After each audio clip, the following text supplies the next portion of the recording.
اللہ الرحمن الرحیم۔ السلام علیکم۔ یہ جو ویڈیو ہے ہماری وہ مقتدرہ قومی زبان کے بارے میں ہے، اور یہ آپ کی بک ہے اصول تحقیق و تدوین ایم اے اردو پارٹ 2 والوں کے لیے۔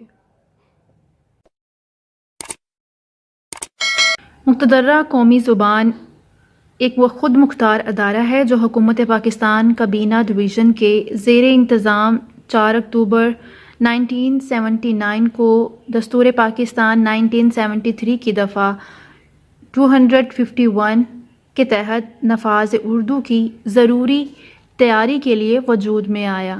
اس ادارے کے سپرد یہ کام کیا گیا کہ قومی زبان کے نفاذ کے لیے حکومت کو سفارشات پیش کرے اور ساتھ ہی قومی زبان کو انگریزی کی جگہ لینے کے لیے تیار کرے۔ فرائض قرارداد اغراض و مقاصد کے تحت مقتدرہ کے فرائض حسب ذیل ہیں: پاکستان کی قومی زبان کی حیثیت سے فروغ اردو کے وسائل اور ذرائع پر غور اور ضروری اقدامات کرنا، قومی زبان کے استعمال کے عمل کو تیز کرنے کے لیے وزیر اعظم کی خدمت میں سفارشات پیش کرنا، اور سرکاری نیم سرکاری دفتروں، عدالتوں اور دیگر اداروں میں کام کرنے والے عملے کی دوران ملازمت تربیت کی غرض سے لغات اور دوسرے مطالعاتی مواد کی ترتیب تدوین کے انتظامات کر کے اردو کو پورے ملک میں دفتری زبان کی حیثیت سے رائج کرنے کے عمل کو آسان بنانا، اردو کی ترقیاتی اداروں کے کام میں باہم ربط قائم کرنا، اور سرکاری ملازمتوں کے وفاقی اور صوبائی کمیشنوں کے تعاون سے اردو کو مقابلے کے امتحانوں کی زبان کے طور پر رائج کرنے کے لیے سہولتیں فراہم کرنا۔ ایسی دیگر ذمہ داریوں سے عہد برآں ہونا جو قومی زبان کے فروغ اور وزیر اعظم پاکستان مقتدرہ کے سپرد کریں۔ بورڈ آف گورنرز، صدر نشین اور متعمد سمیت، یعنی کہ یہ 2 عہدے ہیں، ان کے سمیت جو ہے وہ 19 ارکان پر مشتمل ہیئت حاکمہ بورڈ آف گورنرز ادارے کی سب سے اعلیٰ مجلس ہے جو اس کی حکمت عملی، پالیسی کے تعین، جائزہ اور عمومی رہنمائی کے لیے ذمہ دار ہے۔ ایک ہیئت حاکمہ کی مدت 3 سال کے لیے ہوتی ہے۔ غیر سرکاری اراکین کی تعداد 10 ہے، اور یہ ارکان ملک کے ممتاز اہل علم دانشور شخصیات میں سے لیے جاتے ہیں، جہاں صوبائی نمائندگی کو بھی ملحوظ رکھا جاتا ہے۔ ماضی قریب کی ہیئت حاکمہ میں جن غیر سرکاری اراکین کو نامزد کیا گیا، ان میں احمد ندیم قاسمی، حسین شاہ راشدی، مشتاق احمد یوسفی اور ڈاکٹر انور احمد، محترمہ خالدہ حسین، محترمہ فرخندہ لودھی کے نام شامل ہیں۔ بلحاظ عہد ارکان میں کابینہ ڈویژن، مالیات ڈویژن، وزارت اطلاعات اور نشریات، وزارت تعلیم، یونیورسٹی گرانٹس کمیشن اور فیڈرل پبلک سروس کمیشن اور نیشنل بک کونسل کے نمائندے شامل ہیں۔ صدر نشین اور متعمد مقتدرہ بالترتیب ہیئت حاکمہ کے صدر اور متعمد ہیں۔ ہیئت ترکیبی اور ترکیب کے اعتبار سے مقتدرہ 2 حصوں پر مشتمل ہوتی ہے: ہیئت انتظامیہ اور ہیئت عالمیہ۔ اور مقتدرہ قومی زبان میں صدر نشین ملک کے ممتاز شاعر اور دانشور اور ادیب جناب افتخار عارف ہیں، اور جو انتظامیہ کے سربراہ ہونے کے ساتھ ساتھ ہیئت عالمیہ کے بھی سربراہ ہیں۔ مقتدرہ کے موجودہ متعمد جناب زینب اللہ خان، جو انتظامی امور کے نگران ہیں۔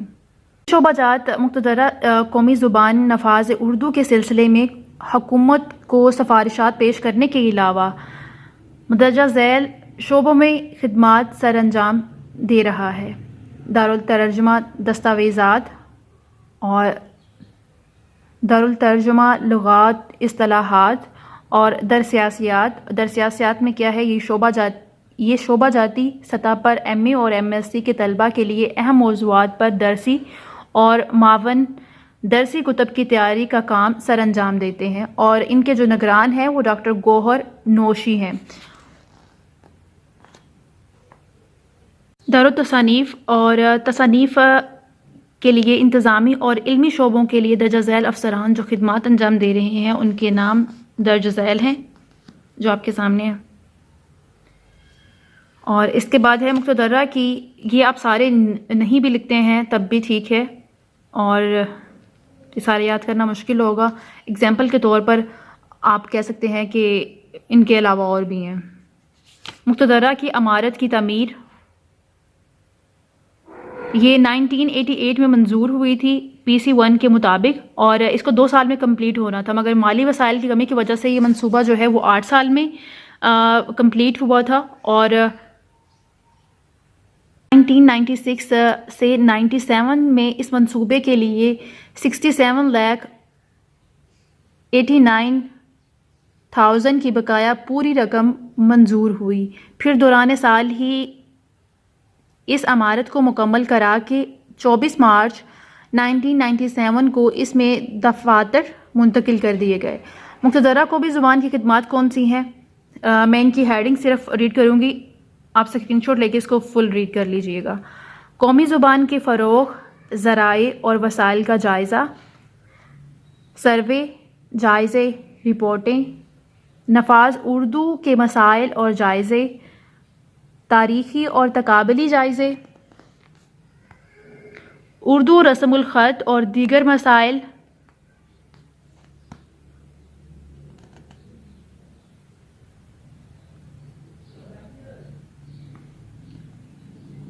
دفتروں میں نفاذ اردو،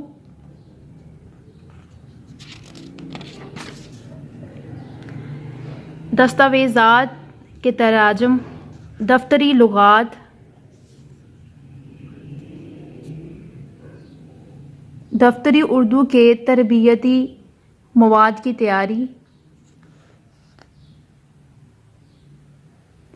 اہلکاروں اور افسروں کی دفتری اردو کی تربیت، نظم و نسق، ایڈمنسٹریشن کے موضوعات پر مقتدرہ کے مطبوعات، دیگر متفرق مواد، قدیم دستاویزات کا مطالعہ. آپ اس کی ہیڈنگ جو ہے وہ اچھے سے یاد کر لیں گے تو اس کے اندر کا جو مٹیریل آپ نے لکھنا ہے اس کو اگر آپ ریڈ کرتے ہیں اور اس کے اپنے پاس سے بھی لکھ دیتے ہیں تب بھی آپ کا اچھا امپریشن پڑے گا اور اچھے مارکس حاصل کر سکتے ہیں. اور کچھ چیزیں ہیں جو آپ کو یاد کرنی پڑیں گی. اس کے بعد ہے عدالتوں میں نفاذ اردو، قانونی لغات کی تیاری، قوانین کے تراجم، قانون کے قدیم اور جدید نمونے، ذریعہ تعلیم اور نصابی کتب، یہ اس کا حصہ ہے،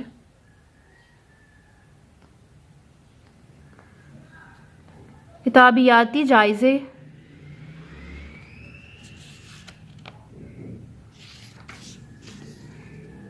ذریعہ تعلیم و تدریس، قومی انگریزی اردو لغت کی تیاری، دیگر لغات کی تیاری،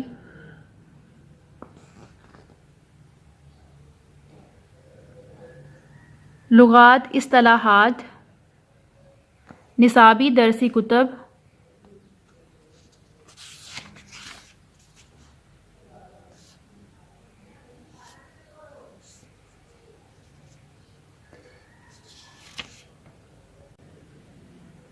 حوالہ جاتی کتب اور جائزے، عظیم کتب، دیگر اداروں سے تعاون،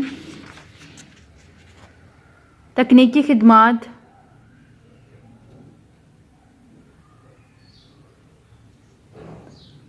اخبار اردو، کتب خانہ. یہ آپ کا کمپلیٹ کوسچن ہے. اس کے بارے میں پوچھیں گے کہ یہ بک کون سی ہے. اصول و تحقیق و تدوین ہے میمونہ خاتون کی اور مکتبہ ہے، مکتبہ دانیال والوں کی ہے.